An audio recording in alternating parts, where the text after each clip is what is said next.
왜 그 미야자키는 그 디지털로 안 한다는 거를 왜 그 고집 왜 그 디지털로 안 한다. 그거를 그 이유를 이렇게 명확하게 얘기하신 게 있을까요?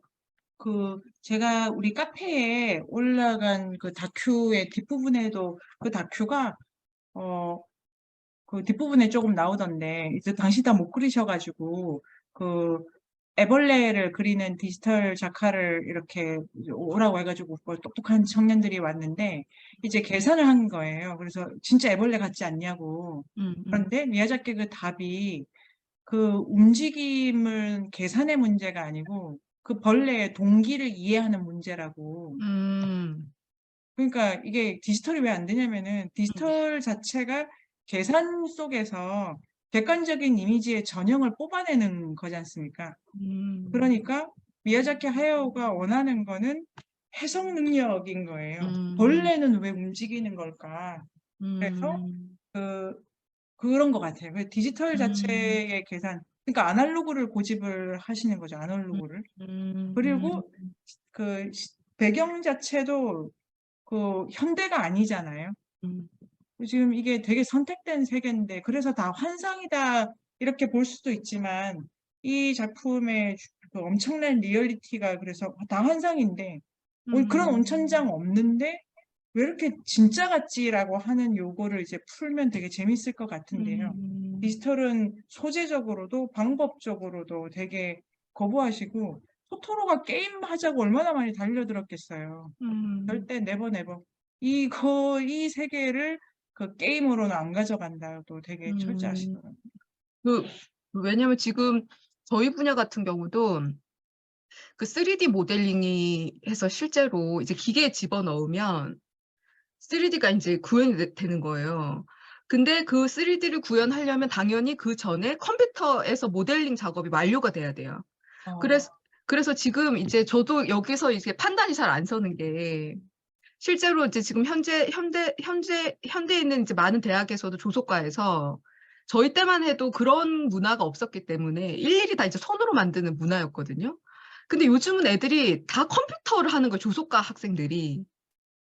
그래 가지고 이게 감각이 너무 다른 거예요. 그래서 우리는 요만한 걸 만들려면 정말 이게 몇 날 며칠 해 가지고 얘가 이제 겨우 나오는 건데 이걸 이제 나중에 망가지지 않게 하려고 막 캐스팅 해 가면서 이제 재료를 바꿔 가면서 막 몇 날 며칠을 고생해서 겨우 요 하나를 딱 만들어내요. 근데 요즘 그 감각은 이제 컴퓨터로 막 이렇게 해 가지고 기계에 딱 넣고 그냥 그 몇 시간 걸린다고 기다리고도 그냥 딴 것도 하고 있으면 그냥 걔가 뿅 하고 나오는 거예요. 그러니까 뭐라고 그 물질을 대하는 거나 그 완성된 작품을 대하는 감각이 되게 다르고 그러니까 뭔가 실패를 하면은 이게 이 실패에 대한 저는 거기서 제일 뭘 먼저 느꼈냐면 이 실패에 대한 감각이 좀 다른 거예요. 저희는 이제 실패를 하다 보면은 거기서 어긋난 거에서 또 다른 걸 약간 발견하는 그 묘미가 또 있잖아요. 근데 이제 지금 그 20대 감각은 하다가 뭐 기계가 에러가 날 수 있잖아요. 그러면은 그냥 네. 버려. 그리고 다시 다시 처음부터 스타트 가동을 또 시키는 거예요.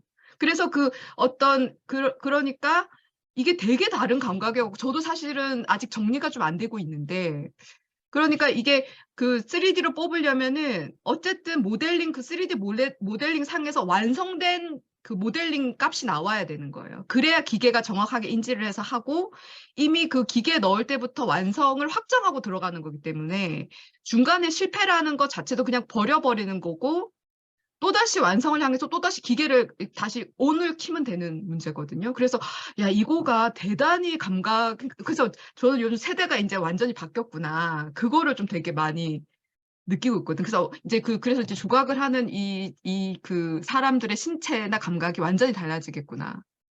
근데 이게 그렇죠. 약간 또 거스를 수 없는 흐름 같기도 해 가지고 네. 저도 잘 그 미야자키 모르겠더라고요 아직. 하야오는 거스른다. 거슬러야 음음음. 된다. 음. 이거 타협 안 한다고 예. 타협을 하는 게 이제 타협하는 어떤 많이 CG를 쓰시는데 어떤 선 같은 거를 되게 지키시려고 이 마지막에 지금 디지털을 되게 거리 둔다라고 지금 선언하고 지금 음음음. 나올 것이 예고돼 있어가지고 이거를 음. 선언한 작품이 포뇨라고 하더라고요. 음. 소녀가 그러니까 이게 내용으로 보면 뭐 엄마 찬양이야. 그런데 그 전체가 기법적으로 구현해 나가는 것도 되게 다르고 실패도 너무 좋잖아요. 그러니까 네. 견디기 되게 힘들죠. 이거는 음. 가다가 보니까 아니 이 세계가 그렇게 안 생겼는데 그려봐야 안다니까. 음. 그런데 그걸 물리는 거예요. 몇 날 며칠 밤을 샜는데. 근데 음. 그런 거를 주저하지 않으시고 그리고 이게 다르다는 걸 내가 아이를 임신했을 때 걸었던 거랑 지금 걷는 게 같냐고. 음. 내가 쫓기는지 쫓는지 그게 지금 뛰는 게 같냐고. 음. 개체가 다 다른 동기에 다 다른 조건에서 움직이는데 음. 계산을 누가 하냐고 음. 이렇게 하시더라고요. 그러니까 음. 이거는 음. 그릴 수밖에 없는 거고 음. 허리하고 목이 뭐 남아나지 않으시겠죠. 음. 아니, 재영 쌤이 그 다큐멘터리 꼭 한번 봤으면 좋겠어요. 네. 저도 예, 되게 볼게요. 저도 부분으로는 이렇게 있는 진짜 게 있어갖고 감동이에요. 저도 네. 부분은 몇 개 본 적이 있거든요.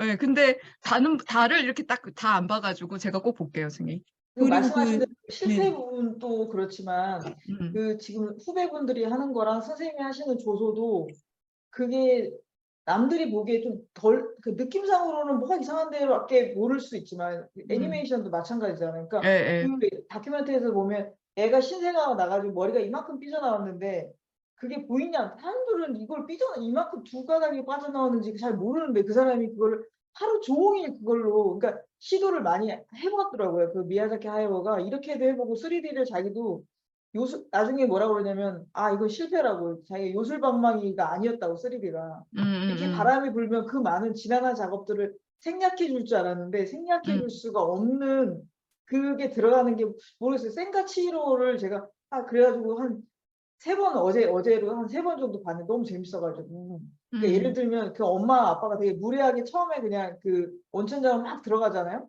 근데 이제 그 발걸음이 그러니까 애 발걸음에 맞추지 않고 엄마 아빠는 굉장히 뚝뚝뚝뚝 그냥 가는 거예요. 그러니까 애가 가만히 보면 걸어가다가 조금 뒤처지다가 조금 뛰는 장면이 계속 나오더라고요. 그런 거는 그런 장면이나 그런 걸 보고도 엄마 아빠하고 성격이 그러니까 엄마가 애한테 맞춰주지 않는다든지 이런 성격을 아주 디테일하게 드러낸다는 거는 그러니까 이거는 한 번 봐서는 되게 모르는 한 번 봐서는 그게 그냥 줄거리에만 보면은 안 보이는 거죠. 그러니까 이 애니메이션이 그렇기 때문에 그런 디테일이 있기 때문에 그 숨은 장면을 보려면 진짜 이거는 예술이기 때문에 진짜 여러 번 그러니까 그 사람이 그리는 것도 엄청 그렸는데 우리는 그냥 한 번 2시간 받고 절대 이해할 수 없는 뭐 생가치로서 나중에 그 학고를 데리러 가고 뭐 이렇게 하는데 너무 급하니까 그 양말이 이렇게 있는데 양말을 손에 쥐고 뭐 일단은 그냥 신발만 신고 간다든지 그런 장면들이 마음이 급한 아주 디테일한 게 있더라고 신발 하나에도. 근데 그거를 3D나 이런 거에서 그러니까 그 기술 구현이 아니라 그런 감각이 나오기는 어려울 것 같아요.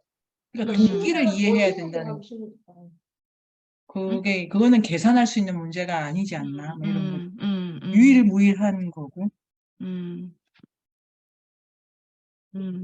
그런 게 약간 나우시카의 중간에도 소사적인 면으로 좀 저는 나와 있다고 생각을 하는데, 예를 들어서 나우시카가 어떤 문제가 발생했을 때 그걸 해결하는 방식을 좀 살펴보면, 예를 들어서 오무가 막 화가 나서 빨간 눈으로 바뀌면서 전진을 하고 있었잖아요. 근데 그거를 얘네들을 막 다 없애서 어떻게 막고 이런 방식보다는 조금 방향을 바꾼다던가 이런 식으로 이제 조정이 조금 들어가기도 하고, 그다음에 그 부회라는 것이 도대체 이제 이 자연을 일단 친화적으로 생각하고 되게 이제 자연 친화적인 감각을 보여주긴 하는데, 끊임없이 그 부해를 탐구하는 모습이 중간에 이제 나오거든요. 그 실험실이 있잖아요. 거기에 갖고 있는 물이나 뭐 그 가루들을 모아서 다 하나하나 실험하는 장면도 그렇고, 그리고 그 거신병을 대할 때도 거신병이라는 게 어떤 지금 처음에 이제 나우시카를 접했을 때 그 자연과 어떤 기술 이거의 대립적인 모습인가? 이렇게 생각할 수 있는데, 조금 그 중간에 그 책이나 만화책을 통해서는 뭐 증오는 증오를 이렇게 부른다 뭐 이런 말도 이렇게 나오긴 해요. 근데 그런 방식이 아니라 조금 이렇게 해결하는 과정에서 이 과정에 조금 중심을 두고 내가 주어진 환경을 둘러보면서 그거를 활용해서 이용하는 방법이나 이런 것들이 저는 그 서사적인 면에서도 나와 있다고 생각해서, 그게 이제 요즘에 어떻게 내가 이 접하는 사물이나 어떤 뭐 자연이나 그걸 어떻게 감각하느냐도 그 뭐 디지털이 아니라 왜 아날로그를 하는지 그런 세계관이나 그런 것도 나와 있다고 저는 좀 보여지는 것 같아요.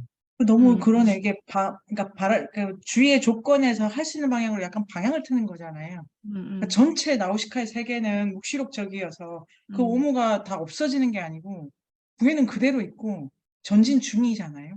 이 영웅이 막은 게 하나도 없고 잠깐 그거를 정지만 시켰고 다시 이제 작동이 들어가는데, 근데 그 잠깐의 멈춤 거기에 이제 미야자키는 엄청난 의미 부여를 한 보나쌤 그 방식이 너무 바람직이고, 그러니까 목돌림도 어른하고 아이하고 다른 거야. 막 그래서 그렇다면 이 오무들도 아까 제가 포착은 못했는데 그 영화에서 포착은 못했는데 오무 새끼도 있었고 오무들이 있었잖아요.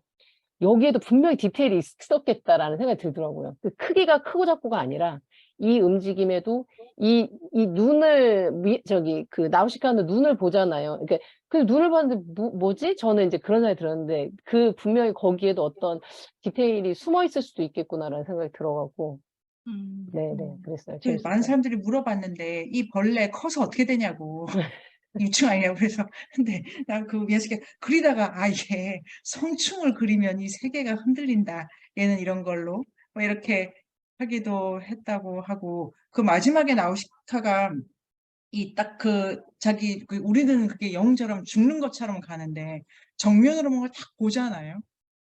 되게 지금도 우리 다 망해가는 이 지구에 살아가는데 그 정면을 바라본다는 거에 대해서 되게 중요하게 생각을 하시는 거가 이제 우리가 뭐 애의 삶을 관찰한다 이런 것도 이제 같이 포함해가지고 어떤 세상에 진실이 있는 거죠.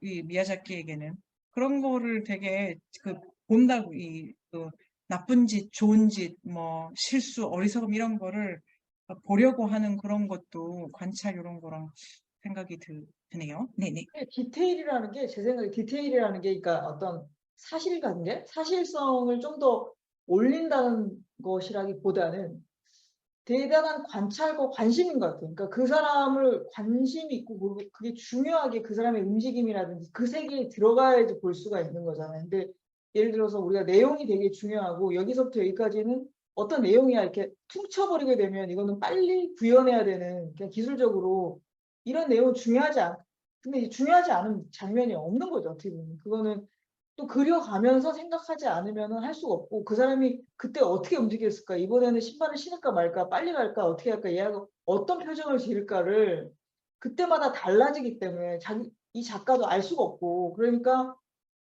그래서 이제 관심과 관찰이 들어가야 되는 건데 그 사람에 들어가야지 이게 그려지기 때문에 디테일이 필요하다는 생각도 좀 듭니다. 그 전체를 지탱하는 건 사랑이다, 러브다. 사랑이라는 얘기 많이 나오잖아요. 그 가마지도 센가치리에서 뭔 얘기하면 그건 저건 사랑이야. 사랑이라고. 트루 러브. 진정한 사랑. 되게 좋아하시고, 근데 그 사랑이 헌신이 들어간 사랑이라고 생각해요. 헌신. 그래서 그 오무 있잖아요. 오무가 만화책도 그런데 오무 말고 거신병이 갓난애고 만화책에서는 나우시카를 엄마라고 부르고, 그리고 엄마가 야 불질러 해가지고 이제 그 불을 지르다가 얘가 없어지고 뭐 이런 식의 계적인데, 이 기계에서 미야자키 하야오가 사랑을 계속 얘기하는 게 그런 것도 있더라고. 그러니까 기계가 사랑을 하고 있대요, 인간을. 그게 헌신하잖아요. 우리가 막 이렇게 이제 프린터 이거 야 뽑아내 이러면 아무 불면 없이 50장을 토해내. 이거 해. 진공청소기 뭐. 우리의 기계가 헌신을 하고 있고, 이거는 그 삶의 기본 조건을 걔가 구현하기 때문에 그 어떤 그게 영적인 거 아니냐? 이게 그러니까 이제 이 사랑의 범위가 되게 크게 잡는 것이 있어서 남녀 사랑 코드가 많이 있지만 그게 좀 다르다 이런 생각도. 이제 요 애니메이션 이런 것도 이제 제가 이 전체가 활력의 바다에 우리를 빠뜨린다. 그리고 많은 사람들이 명절에 일본에서도 많이 틀어주고 우리나라에서 많이 틀어주는데 돌리다가 중간에 시작하면 다 끝내게 돼 있다. 안 보려고 했는데 한 5분만 앉아 있으면 꼭 끝까지 간다. 이게 이제 대체적인 편이고 이 흡입력이 대단히 빠르고, 그 다음에 엔터테인먼트도 오락 영화잖아요. 그러니까 되게 그 장면 전환이 되게 빨리, 사건 전환이 사람을 막 손놓을 뭐 이렇게 이제 긴장감, 그러니까 되게 기능을 잘하고, 그 다음에 애니메이터들 후배들에게 돈 되는 것을 만들 것. 그러니까 돈 내고 극장 온 사람을 실망시켜서는 안 돼. 이것도 저는 뭐랄까 되게 현실 감각으로 중요하다고 생각하고 대중예술가잖아요. 대중예술가고 이 메시지 자기를 생태주의자라고 하는데 나무 그려가지고 그게 뭔 의미가 있냐고. 그 나무 앞에서 실제로 모험, 활극 이런 거를 이제 좋아하시는 것도 있는데요. 이제 나우시카로 들어가 보고 싶은 나우시카에 이게 이제 제가 앞으로도 우리가 읽어볼 그 작품을 어떤 방식으로 들어가 볼까 해서 디테일, 활력, 전체가 생명력 이렇게 될 경우에 이 디테일이 세계관으로부터 나오기 때문에 모든 이 그 작품의 공간을 어떻게 설계하고 계신가를 보고 싶어요. 그래서 예를 들면은 선생님들 어떠세요? 바람 계곡을 그려내는 방식 있잖아요. 앞에 바다고 그 다음에 건물의 모습, 외관 이런 거라든가 위치, 풍차가 몇 개 이런 것도 있는데 제가 이번에 애니메이션 제일 생각했던 게 그 크샤냐의 왕국은 안 그려지잖아요. 그 만화에는 조금 있을지 모르지만 이게 지금 빠진 거 이런 게 전체 공간에 그다음에 지도가 있고 그래서 그런 거에 접근을 해서 바람 계곡 자체가 계곡이고 이렇게 높낮이가 쭉 있다는 것도 중요하고 라퓨타 이제 다음 주에 가지 않습니까? 라퓨타 제가 어떤 생각이냐면은 이게 광산 마을이 배경인데 위에서 아래로 내려다보는 와이드 뷰 있잖아요. 그럼 광산만 있는 게 아니고 되게 부촌도 있어요. 그러니까 지금 이게 그러니까 공간을 어느 수준에서 어디까 이런 걸 되게 분석을 해보면은 재미가 있겠다. 그 다음에 라퓨타 자체가 성이잖아요. 이것도 뭐 걸리버 여행기에 있는데 그 성 그래가지고 이게 압권이 센가치로죠. 하울은 뭐 폭인데 센가치로가 도대체 몇 층짜리 건물이냐 이것만 분석을 할 수 있어도 이게 그리고 센가치로는 수직 공간도 많이 쓰고 수평 공간 그 기차 날리잖아요. 기차. 그게 진짜 감동적인데 미야자키 하야오가 그림을 그리면서 얘를 기차를 태워보고 싶어. 근데 그래야 알 수 있는 거야. 기차를 태울 수 있을지 없을지. 그 기차를 태울 수 있으려면은 일단은 뭐 가마지가 표를 갖고 있어야 되고 뭐 이 시간에 뭐 맞춰서 일단 하쿠가 사쿠를 쳐야 되고 그러려면 제니바가 있어야 되고 이 모든 게 맞아 떨어져야 되니까 가다가 발견하게 되는 세계라는 게 그런 거죠. 근데 공간에서 가장 그 와이드 뷰와 하여튼 너무 적극적으로 쓰신 거고 요 이제 공간을 집중해서 본다 이런 게 우리가 한번 각자 영화를 볼 때 해보면 어떨까? 두 번째가 시간 같은 것도 중요한데요. 예를 들면은 이제 요 신화적 시간 이런 것 있을 수도 있고 뭐 아니면 센가치로는 거기가 저승이 나오는 거잖아요. 그러니까 약간 이중세계론이죠. 이중세계론. 저편과 이편이 또 있잖아요. 거기 이제 센가치로의 그 신들이 사실은 이승에서 일하고 피곤해가지고 그 패키지 온천 여행 다녀오시는 거잖아요. 저승 갔다가. 그러니까 이게 이 세계를 두 개 차원에서 보고 또 뭐 이렇게 이런 것도 분석해서 시공간적으로 어떠한 너무 재미가 없으시죠? 제가 너무 죄송해요. 이게 재밌을 것 같다. 그 다음에 캐릭터인데 아까 이제 그 메인 캐릭터가 있지 않습니까? 메인 캐릭터. 메인 캐릭터가 이렇게 이제 성질이 옮겨 다닐 수가 있지, 성질이. 그래서 나우시카처럼 이 중재자 역할을 하는 애가 라퓨타에 있느냐 없느냐 이런 것부터 따지면 뭐 어떻게 되냐. 아니면 영웅 아까 그 조은쌤 말씀하신 것도 너무 좋았는데 영웅이 자기 미션을 뭘로 가져가는 거냐 이러면 키키도 되게 일상화되어 있는데 센가치로는 정말로 일상 문제인 거예요. 그 저승에서인데 이승의 코드로 이런 게 이제 재밌으니까 그거랑 나우시카는 사실 나우시카가 한번 각성하잖아요. 부회에서. 되게 정신분석적이죠. 심층에 들어가지고 그냥 깨달아 나오잖아요. 근데 뭐 설명을 안 해. 자기 그냥 알았대. 그 미야자키 하야오가 이때 나우시카가 뭐라고 주저리 설명하면 감 떨어져서 안 돼 이러시던데. 그러니까 캐릭터가 사실은 한번 치고 올라가서 성격 변화가 있는 건데 캐릭터의 진도 포뇨는 아무 변화 없잖아요. 포뇨도 있을 수가 있겠네. 걔가 인간의 세계로 들어가는 과정이니까. 그래서 캐릭터의 성질 변화, 그 다음에 이 커플들. 그래서 그 좋아하는 애들 아니면 이런 관계. 그래서 이제 센과 치히로가 얘랑 커플이냐, 하쿠랑 커플이냐. 그 얘가 지금 누구랑 짝꿍이냐 그런 론도 가능해서 메인 여성 캐릭터의 전개 과정 속에서 미야자키가 세계를 지금 우리의 시대를 어떻게 해석하는지를 볼 수가 있다. 세 번째가 그러니까 시공간, 두 번째가 메인 캐릭터 주로 이제 여자 주인공. 그런데 세 번째가 뭐냐면은 미야자키가 창조하는 괴물들 있잖아요. 그게 이제 오무랑 거신병 이런 거고 요분이시고 그다음에 토토로도 괴물이죠. 토토로가 육식이냐 초식이냐 이 논쟁이 또 대단히 벌어져가지고 초식이다. 그 이빨이면 초식이다. 초식.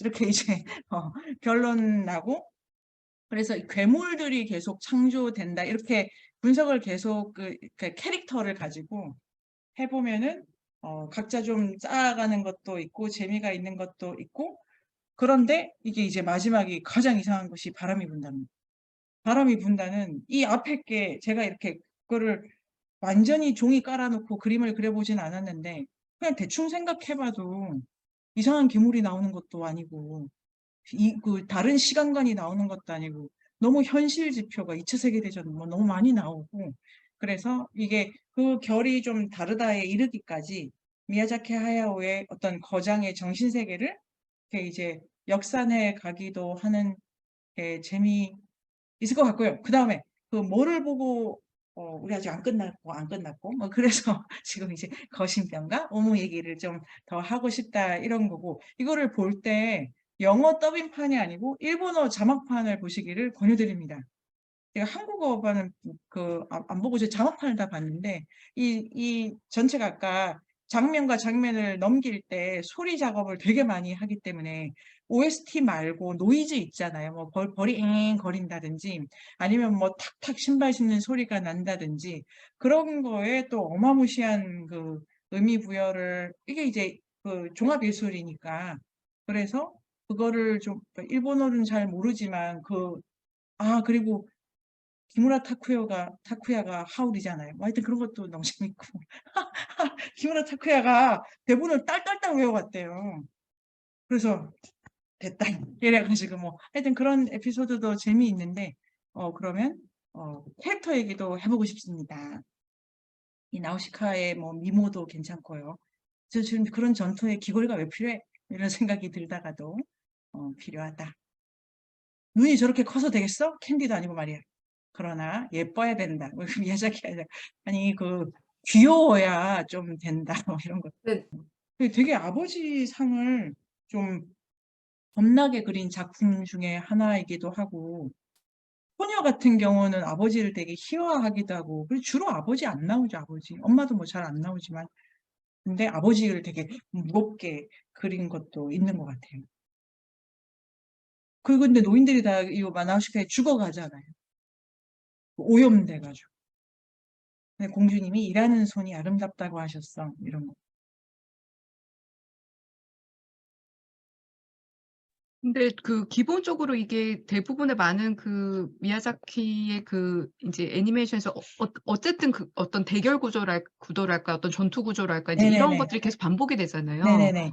근데 우리의 이제 그냥 관념이나 통념일 수 있을 것 같은데 사실 그런 전투 이런 걸 떠올리면 당연히 남자를 먼저 떠올리는데 이게 남자 이렇게 생각하면은 저 같은 경우는 그냥 싸우는 방식이 너무 뻔할 것 같은 거예요. 그냥 어떤 뭐 네네네. 총이든 뭐든 이렇게 뭐 네네네. 대포든 그냥 그런 걸 들어가지고 싸우는 방식이나 그다음에 그러니까 싸우는 방식이 너무 뻔해지니까 이유도 별로 안 궁금해지는데 여성이 이제 전투를 한다? 이거 자체가 너무 익숙하지가 않으니까 그럼 어떻게 싸우지? 막 이렇게 좀 상상을 막 하다가 뭐 왜 싸우는 거지?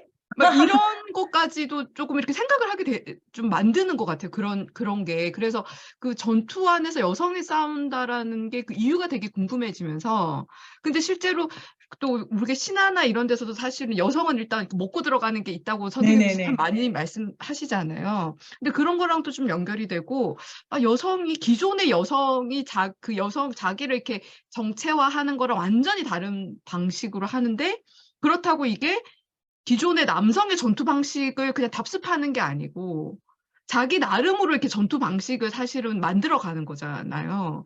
그래서 근데 그런 걸 되게 그냥 얼핏 생각하면 근데 이렇게 생각하면 갑자기 그게 너무 복잡해지는 거예요. 네네. 이걸 어떻게 어떻게 그럼 만들어야 되지? 어떻게 그려야 되지? 그럼 왠지 그냥 그 무기 하나도 남성과 뭔가 다른 거였을 것 같고, 또 좀 네네. 달라야 될 것 같고, 신체도 아예 좀 다르잖아요. 사실은 되게 우리가 생각할 때 남자는 사실은 여자인 우리가 봤을 때는 남자는 그냥 신체 자체가 힘이 세니까 그냥 어떻게 해도 된다. 뭐 이런 게 있는데 우리는 왜 하려면 좀 나름 이렇게 좀 또 다른 방식으로 약간 좀 치밀해야 되는 부분도 있고, 물론 우리도 욱하는 게 있긴 하지만, 그래서 그런 데서 좀 되게 그림이 언뜻 안 그려지기 때문에 좀 많이 상상할 수 있게 하는 좀 힘이 있는 거 아닌가 이런 생각이 좀 드는 것 같아요. 네네. 여러 가지로 이제 여성 코드, 이게 그 원령공주의 남자 주인공이죠. 원령공주는 모노노케 히메랑 나우시카가 그리로 전개된 게 아니고,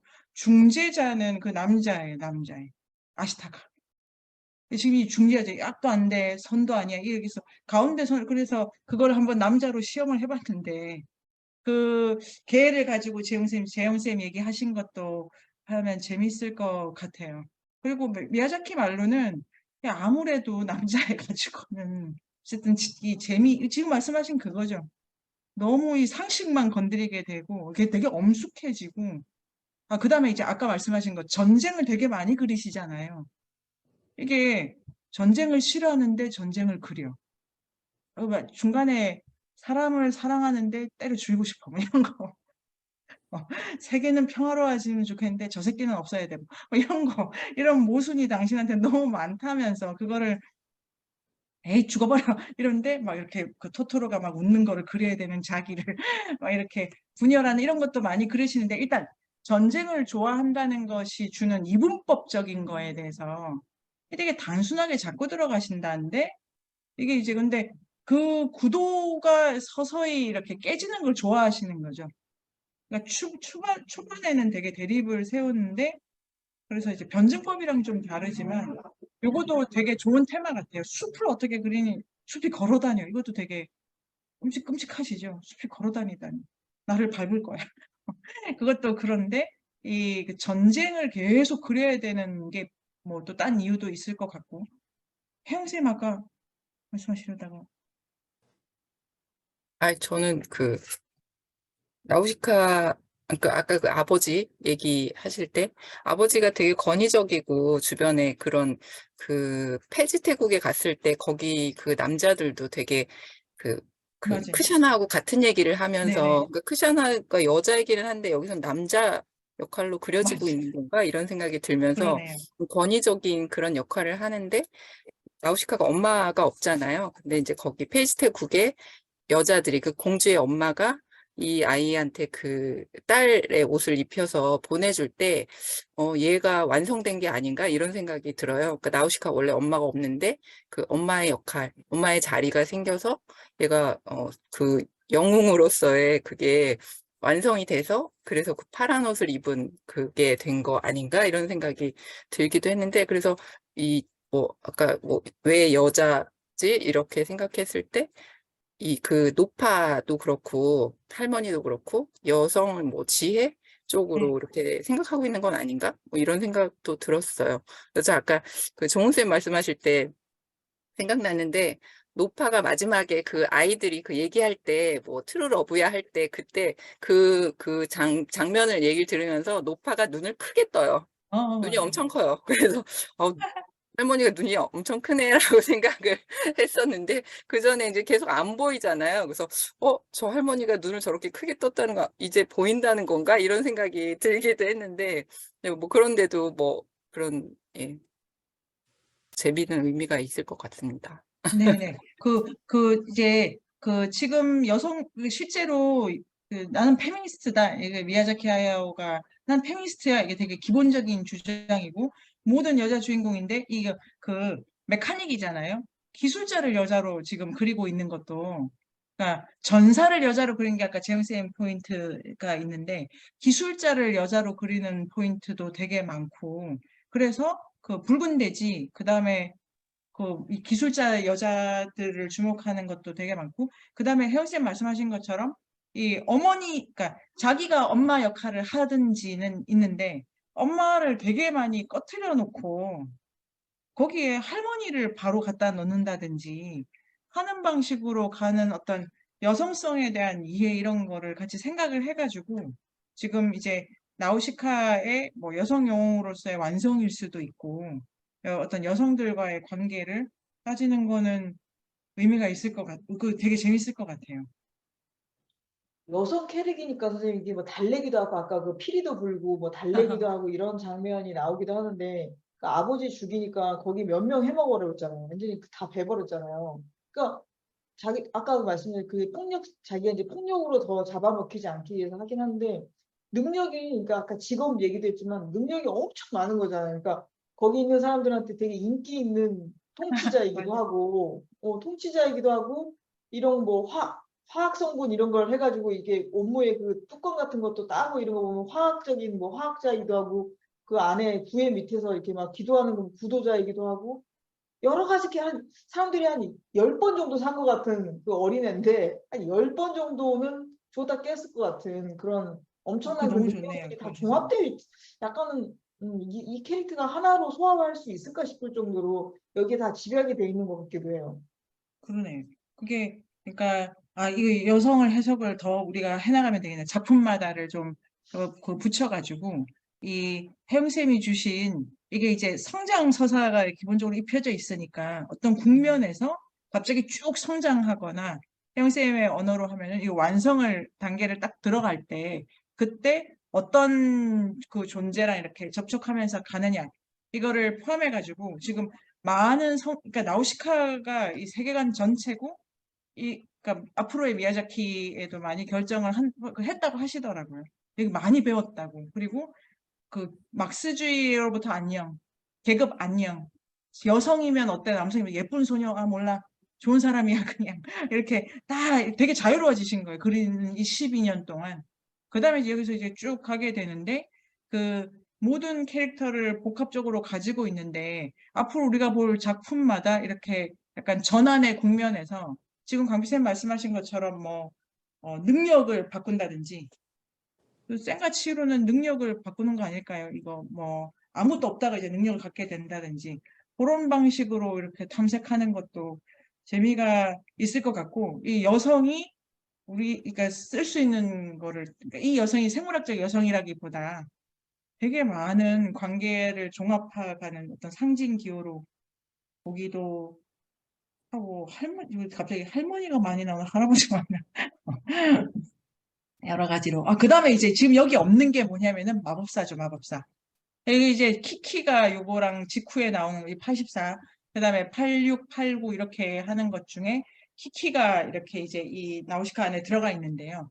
마법이라는 코드에서 또 어떤 성질이 이제 하나 더 남은 국면이 있네. 요 코드 빼고 이제 마법 하나 남은 것 같아요. 그러니까 바람이 분다는 남자 주인공이고 그게 진짜로 이상한 주인공. 거기 모성도 안 나오고 여자도 안 나오고.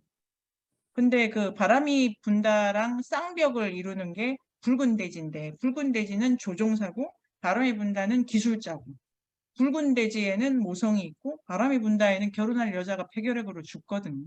그리고 마법이고 뭐고 뭐 하나도 없이 오로지 기술. 이 지금 마지막 게 그 비판은 비판대로 뭐 할 수 있지만 세계가 이 지금 이 작가의 세계관에 지금 땀 문제가 갑자기 너무 크게 들어온 그런 거고 그런 변곡점을 잃는 게 재미가 있고 그리고 나우시카가 지금 84 이렇게 해가지고 14년짜리 이게 일본에 있어서 어떤 역사적 위치 그냥 우리도 88 올림픽 있잖아요. 근데 미야자키는 60년대에 이미 끝났다고 현대 사회는 이렇게 보시더라고요. 그리고 여기 이제 조금 있다가 89년에 사회주의 목락 맞죠? 89. 그 사회주의 목락하고 이거 자기 막시스트인데 사회주의 목락하고 그다음에 내전 전쟁 지금 너무 많은 이런 게 올라와서 인간은 역시 안 돼. 이런 허무를 되게 맞닥뜨리는 와중에 쓴 작품이 이 나우시카 만화이기도 안 돼. 절대 안 돼. 이 정신 못 차려. 이 바보 같은 것들. 어리석어. 이런데 이 와중에 설마 그것만 있을 리는 없잖아 하는 마음으로 세계를 다시 자기를 구해야 되는 것이기도 해가지고 우리가 계속 나우시카로 돌아오게 될 것 같기도 하고요. 여기서 제가 이것도 조금 이제 시작이 된 거기도 하고 시간이 끝나긴 하는데 부해 있지 않습니까? 부해. 다른 숲은 이제 이거부터 넘어가는 숲은 그 숲 이미지가 부해보다는 되게 중화되고 토토로의 숲이죠, 이제. 이제 맞이하게 될 숲은 라퓨타의 숲도 어떤 숲이냐면은 되게 이렇게 정화되고 깨끗한 순수한 그런 거고, 토토로는 뭐 너무 재밌고, 그러니까 부해처럼 썩어가는 이게 부해가 실은 숲이잖아요. 썩어가는 바 이게 실제로 있다던데. 실제로 있고, 이게 실제로 있었어요. 그게 제가 오늘 제가 바꾼 많은 화면 중에 하나가 이런 게 있었는데, 지금 올라가 있는 이게 어떤 구석에 저기 어디 있대요. 지금 지명을 까먹었네요. 왜 실제로 부해라는 단어가 있고, 그게 죽은 사막화되는 땅이고, 그래서 이 부해 숲 이미지 얘기를 조금 하고 가면 요 숲은 이제 안 나오니까, 거신병도 다음 주에 나오고 하지만 요거 어떠세요? 부해의 이미지? 이게 그 에콜로지스트들한테 너무 큰 충격을 줘가지고, 숲이 안 착해? 이것도 있고, 숲이 광포하고 숲 무자비하고 이런 거가 너무 충격을 받고 여기 되게 좋았다고 하는 것도 되게 많았나 봐요. 어떠셨어요?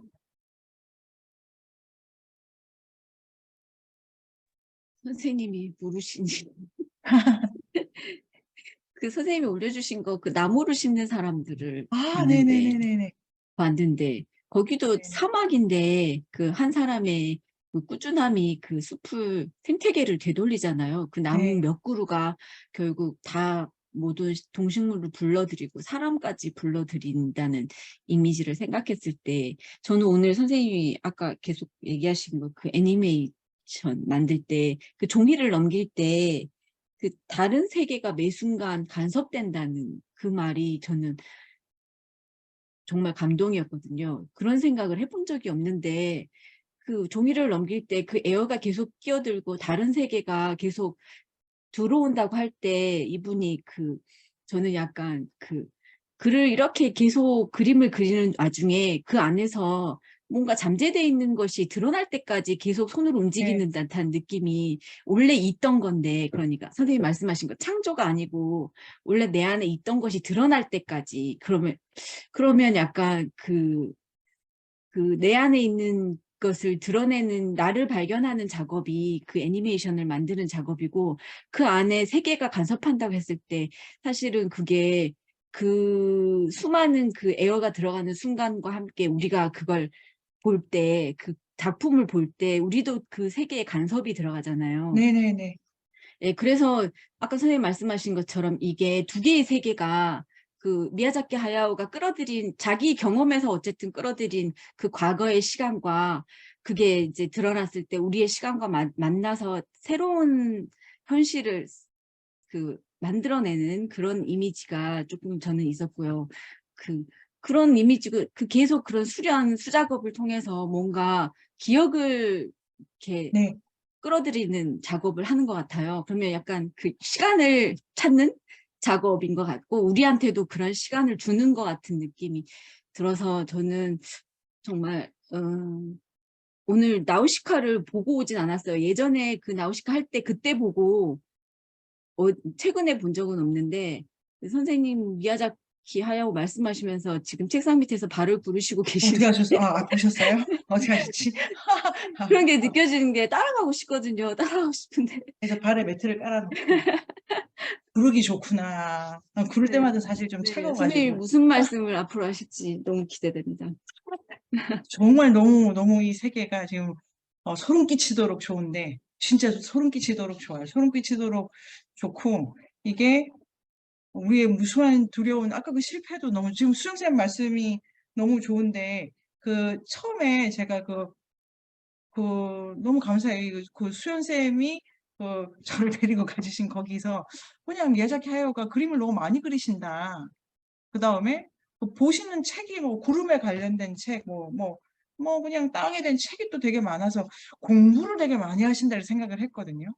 그게 아니고 공부는 그냥 하는 거고 그거를 있는 그대로 그리는 게 목적이 아니라 수정 선생님처럼 기억을 끄집어내기 위한 장치로 수많은 연구들을 보기도 하고, 그러니까 이분이 저는 객관을 믿었다고 생각했었어요. 그때 그 미술관에 갔을 때 아주 정확하게 구름을 그리고 싶으시구나. 여름을 표현하게 되기 때문에. 근데 그게 아니라 지금 수정 선생님 말씀하신 것처럼 우리의 기억에서 계속 이렇게 막 응축되어 있는 그 독특한 시간의 느낌을 그런 연구를 통해서 이렇게 한번 그 드러내려고 이렇게 왜 잠재된 거를 치듯이 그런 것이 있는 것과 이런 생각도 하게 되고, 이게 또 여러분 그런 생각 안 이제 그 끝나가니까 사견인데 우리 앞으로 이제 그래서 얘기를 지금이 시작이 되면 선생님들이 보실 때마다 이 그 장면을 한번 꼽아 보시는 건 어떠세요? 그리고 글마다 제가 진짜 해보려고 했는데 지금 안 돼가지고 안 됐는데 이 어떻게 제가 해봤냐면은 이 작품에서 제일 인상적인 장면을 그냥 묘사하기. 근데 예를 들면 뭐 비행을 해봤어야 비행한 느낌을 쓰지. 그 단어가 없는 거예요. 날았다 이런 거. 나우시카가 날았다라는 이 언어가 영화보다 너무 궁핍해가지고 아 이게 글 쓰는 공부에도 되게 많이 되는구나. 얼마나 비행에 대한 그러니까 미야자키가 계속 그림을 그리시는 것처럼 비행에 대한 수많은 단어가 있을 수 있는데 아니면 날았다라고 또 비유할 수가 있잖아요. 돼지가 하늘을 날듯이 뭐 이럴 수도 있고 애들이 뭐 기분 좋아서 발을 구르듯이 이 난다의 이미지가 미야자키가 그 글을 안 쓰시잖아요. 글 안 쓰시거든요. 그러니까 글을 쓰면은 근데 당신이 스토리를 보드를 만드는 거지 그 작품의 스토리 전체를 구성하는 책 같은 건 다른 사람이 하는데 왜 그럼 당신 이름을 저면 전체 저작권 문제가 있기 때문에 내 이름을 가지고 가기는 한다고 하시더라고요. 근데 요는 뭐냐면은 문장으로 갈 길도 되게 무궁무진하다는 느낌이 들고 우리가 찾아야 될 거는 수정 선생님 지금 말씀해 주신 게 그 너무 감동적인데 어떤 진실이라는 거잖아요. 내 개인의 생각이 아니고 내 기억 속에 나에게 그 담긴 거지만 우리의 기억이기도 한 그거를 찾아나가는 방식으로 찾아나가는 마음으로 소박하게 일기를 쓰거나 관찰을 하면이 너무 좋겠다. 그래서 이게 한편으로는 영화를 계속 보고 있으니까 공부 안 하는 기분이 들어가지고 아 이게 제가 진짜 긍정적이었나 봐요. 노는 것 같은 거예요. 그래서 아 공부를 해야 되는데 내가 지금 공부를 해야 되는데 내가 지금 이런 것도 있었는데 공부가 딴 게 아니지 이런 생각도 많이 하게 했는데 요 전체적으로 가장 인상적인 장면을 한번 꼽아본다. 아니면 이거 되게 좋은 기회입니다. 좋은 기회. 8번의 작품 속에서 아까 그 질문 주신 우리 각자 떠올린 질문 있잖아요.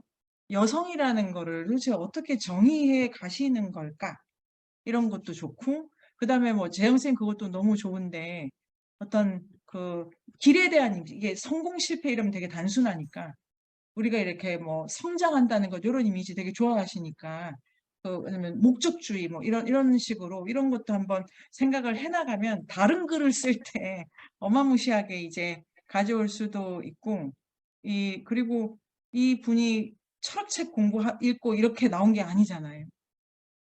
이거는 삶에 대한 애정이고 그리고 저는 그게 참 감동적이었는데 지금 이제 우리 다 비슷한 나이네요. 그 40대 후반에 제가 진짜 처음으로 꿈이란 걸 한번 가져보고 싶다는 생각을 그동안 꿈 많이 꿨는데 내가 꿈이란 걸 한번 가져보는 게 어떨까 이런 생각을 하게 되고 뭐 인문세에서 선생님 만나는 게 저도 뭐 좋아 뭐 근데 그것도 있지만 미야자키 하야오가 대충 그릴 거면 그리지 말라고 이거 그려가지고 당신이 도달하고 싶은 게 뭐냐고 넌 뭘 보고 싶냐 이런 질문을 후배들한테 많이 던지시던데요. 꿈이란 거를 꿔보자 이런 메시지가 요새 너무 구태의연한데 왜? 나는 좋은 삶에 대해서 꿈 한 번 꿀 수 있지 않아? 나는 쓰레기 2개는 일주일에 줍기로 해. 이게 되게 저는 막 이게 요새 그러니까 이 갱년기인가요? 하여튼 틀면 미야자키인데 틀면 눈물이 나와가지고 꿈을 가지고 이러기도 하는데 되게 좋은 시간이 아주 결론 멘트는 우리 강 교수님 해주시면 되고요. 아무튼 이게 꿈과 비전 진짜로 만화 영화의 세계인데 그 소위 말하는 이게 왜 우리에게 무한한 활력과 이 살아가는 나에게 어떤 책임감을 주면서도 성실하기를 되게 보수적이고 고루하잖아요. 그래서 사람들이 욕을 많이 하던데요. 아직도 살아라 그 얘기 아니고. 잘 살고 있는데 왜 꼰대같이 막 다 늙으셔가지고 이런 비판도 되게 많고. 근데 우리 방식으로 어떤 의미랄까?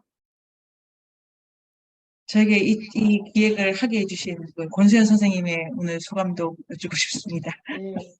그 오늘 해외 특집으로 권수현 해외 선생님하고 특집이네. 해외 특집으로 저기 최경미 선생님의 이야기를 차례로 한번 들어보도록 하겠습니다. 아, 네, 해외 특집. 그러네요. 해외 특집이네. 튀르키예 특집과 일본 특집. 네. 제가 막 이렇게 하시면서 내용에 대해서는 할 말이 별로 없고요. 왜냐면 그 일본에서 넷플릭스에 이걸 안 틀어줬어요. 못 봐요. 너무하네. 이게 지금 이게 약간 이제 하야오 선생님의 약간 고집일 수도 있긴 한데 돈 어제 내고 말하는 거구나. 보셨어요? 네, 고집이신 것 같아요. 모르겠어요. 근데 자세한 이야기는 잘 모르겠는데 일본 넷플릭스는 없어요. 한국에서 볼 수 있다고 하더라고요. 근데 일본에서 보는데 그냥 일본어로 이제 본 거잖아. 자막 없이. 진짜 어려운 거예요. 그러니까 제가 물론 집중을 못하고 보기는 했어요. 그래서 그랬는데 이렇게 뭔가 말이라든지 표현이라든지 이런 게 좀 되게 어려운 거예요. 우리가 쉽게 이렇게 듣는 말을 하는 것 같지가 않더라고요. 그래가지고 하는 거야 뭐 이러면서 이제 보다가 근데 띄엄띄엄띄엄 이렇게 봤거든요. 근데 그중에 제가 제일 기억에 남는 게 물잖아요. 나우시카 손을 이렇게 딱 무는데 뭐 이렇게 괜찮아 이러면서 뭔가 약간 기싸움 하는 것처럼 딱 하고 있다가 조금 있으니까 표정이 이렇게 탁 바뀌면서 이제 나우시카랑 진짜 친구처럼 이렇게 된 거잖아요. 근데 그런 장면의 묘사가 정말 되게 진짜 디테일이 너무 대단하시구나. 제가 시간이 좀 너무 없어가지고 막 이동하는 도중에 이렇게 핸드폰으로 막 보고 그랬어요. 그러니까 화면이 되게 작잖아요. 너무 답답한 거예요. 근데 집에 앉아서 이거를 저는 2시간짜리 극장판이더라고요. 그래가지고 이거를 이렇게 연결해가지고 볼 뭐 여유도 없고 그래서 되게 아쉽긴 했었는데 그걸 못 보는 대신 약간 유튜브에 이렇게 인터뷰 영상 같은 걸 되게 많이 봤어요. 근데 이 하요 선생님께서 진짜 고집이 약간 장난 아니신 것 같더라고요. 애니메이터는 니네들 스트레스 발산할 필요가 없어. 이거 하는 도중에는 스트레스 쌓이는 거 당연해야 되고 안 쌓이면 니들은 일을 하고 있는 게 아니야. 이런 식으로 엄청 심하게 하시는 거예요. 근데 제가 요즘 일 때문에 되게 스트레스는 아닌데 좀 짜증나는 상황이 되게 많았거든요. 근데 그 이야기를 들으면서 막 제가 반성이 되는 거예요. 근데 이 선생님은 되게 막 뭐 전쟁, 평화, 뭐 막 이런 뭔가 되게 좋은 걸 이야기를 하시잖아요. 근데 본인이나 이걸 만드시는 분들의 삶은 그런 게 아닌 거잖아요. 그러니까 그런 게 아닌 삶에서 뭔가 행운과 희망과 막 행복과 막 이런 거를 이렇게 상상하면서 해야 되잖아요. 근데 이제 그분이 막 하시는 게 뭐 엄청 길었지만 어쨌든 애니메이터랑 우리 같은 사람은 이걸 보는 관객이 그런 걸 느꼈을 때 비로소 스트레스가 해소된 막 이런 말씀 하셨으니까 너무 부러운 거예요. 이게 약간 그런 게 되게 존경스럽다는 생각이 들었고 최근에 그냥 뭐 일본이라든지 우리는 그냥 되게 행복하고 가볍고 편하게 살려고 내가 좋은 것만 하고 막 이런 걸 되게 찾는 삶이잖아요. 근데 이 선생님은 그 반대의 삶으로 이렇게 창작물을 내니까 전 세계에서 이런 식으로 20-30년 지났는데도 인정을 하는 것 같아요. 좋아하고. 그래서 그런 걸 하면서 제가 사실은 좀 되게 막 복잡한 생각이 많이 들었거든요. 내용도 내용인데 뭔가 이런 걸 이야기 나오는 거예요. 근데 오늘 선생님들 말씀 이렇게 들으니까 이런 작품을 보면서 저렇게 감동을 받으시고 막 2-3번 보셨다고 하시고 막 그런 좀 심적인 시간적인 여유도 약간 되게 부럽다는 생각도 들면서 저는 약간 현실의 문제를 막 해결을 하는데 엄청 급급한 뭐 일도 마찬가지로 거의 그런 거에 포커스인데 이 밸런스를 좀 진짜 많이 잘 맞춰야겠다 이런 생각도 이렇게 하면서 많이 들었어요. 다시 한번 제대로 조금 보는 게 저는 꿈입니다. 네, 와이드 스크린.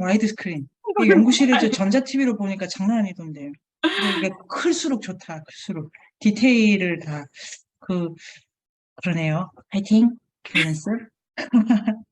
자, 트루키에 나와주세요. 트루키에. 네네, 트리키의 특파원. 저 하야오를 대학교 때, 그러니까 한 20년 전 정도에 그때 다들 이거 꼭 봐야 된다. 그래가지고 끌려가가지고 보다가 솔직히 말씀드리면 잤거든요, 조금. 근데 전쟁도 관심 없고 자연에도 관심 없고 그럴 때였는데 또 2번째로 하야오를 접한 게 이제 투르키에 와가지고 이거 꼭 지브리 시리즈는 꼭 봐야 되는데, 근데 이번에는 제가 아니라, 이 애가 한 초등학교 1, 2학년 정도에 여기 왔는데, 이제 이걸 봐야 돼. 이거 좋은 거야. 왜 건강하고 좋은 거를 강요하는 엄마 있잖아요. 그렇게 해가지고 애랑 같이 보는데, 너무 재미없어 하는 거예요. 토토로 빼고 나머지 하울의 움직이는 성우 좋아할 줄 알았거든요. 그건 조금 재밌잖아요. 막 집도 막 움직이고 날아다니고 막 이러니까. 근데 그거도 안 좋아하고 뭐 원룡공주는 무섭다고 거부하고 토토로만 좋아해서 토토로는 되게 여러 번 본 기억이 있는데 근데 요새 이제 요 세미나 생각해보면서 오늘 어제 이렇게 조금 봤는데 다시 한번 보고 그 관련된 것도 좀 생각해 봤는데 어떻게 보면 애가 좋아할 만한 그런 주제가 아닐 수도 있겠다. 그리고 그러니까 좀 전쟁이나 자연에 대한 거, 인간과 문명에 대한 거, 인간과 비인간에 대한 거 좀 되게 포괄적인 담론이구나. 진짜 생각해 볼 게 많을 것 같고, 앞으로 되게 재밌을 것 같고, 오늘도 선생님들 말씀하시는 거 들으니까, 이렇게 여러 가지, 뭐, 아까 재용 선생님 말씀하신 것처럼, 뭐, AI나 디지털 관련된 예술, 지금 그게 사실 가장 힙한 거잖아요. 네, 그런 거 하고 지금 2D 우리가 지금 이 8주간 하려고 하는 2D 뭐 요즘에 모마에서 제일 핫한 게 터키 그 미국인 그 AI 프로젝트잖아요. 그래서 이런 것도 있는데 아직도 2D를 보는 게 어떤 의미일까 뭐 이런 것도 재밌을 것 같고 선생님들 말씀하신 아까 숲에 관한 것도 숲이 인간과 맺는 관계에 대해서 제가 느꼈을 때는 숲이 인간과 맺는 관계에 대해서 하여 선생님 말씀을 하시는 것 같다는 느낌이 들었거든요. 오염된 상태? 갑자기 오염된 상태가 나온 게 아니잖아요. 인간과의 어떤 관계 속에서 또 오염이 되는 거고, 또 시간이 지나고 하면 또 자연이 정화된 상태로 돌아오는 어떤 그런 순환 체계 안에서 인간과의 상호작용 이런 것도 재밌을 것 같고, 또 재밌는 세미나가 될 것 같습니다. 네. 네, 네네. 이게 빠졌네요. 전체가 이제 시즌을 기획할 때 살아라라는 메시지가 미야자키 하야가 처음 끝까지 밀어붙이는 건데, 이게 뭔 말이냐. 이게 하나 이제 있고, 요거를 같이 해서, 경미쌤 지금 말씀하시는 거를 보니까, 이 개체의 생존은 너무 중요하다. 전체가 몰락의 길을 가더라도, 이게 이제 나우시카에 있었던 건데, 요것도 너무 좋네요. 이렇게 가면은. 아무튼 오늘 즐거우셨죠? 아무튼 조만간에 또 아무튼 다행히 우리 저기 가오나시 또 있고 더 재밌는 얘기들이 계속 이제 펼쳐지고 있으니까 말씀하신 대로 또 오늘 한 거랑 또 그 라퓨타를 보면 또 연결할 수 있는 게 또 있잖아요. 그러니까 그런 걸 또 연결해 가는 그것도 재밌을 것 같아요. 점점 이렇게 연결해 가는 거 하나씩 뭐 그게 여성이 됐든 뭐 기술이든 뭐든 하나씩 화두를 하나씩 잡아보는 것도 괜찮을 것 같아요. 그래서 후기가 올라오면 간단하게 그냥 소감을 나누는 것만으로도 되게 좋을 것 같아요. 그래서 그렇게 하는 걸로 하고 재영 선생님 베스트 후기 쓰시니까 재영 선생님이 쓰시면 거기다가 좀 간단하게 뭐 어떻게 하겠다 어떤 게 궁금하다는 소감 같은 거 남겨주시고 다음 주에 즐거운 모습으로 네, 뵙도록 하겠습니다. 라퓨타에서 만나요. 라퓨타에서 만나요. 네, 네. 고맙습니다. 네. 감사합니다. 고맙습니다. 네이버 검색창에 인문공간 세종을 검색하세요.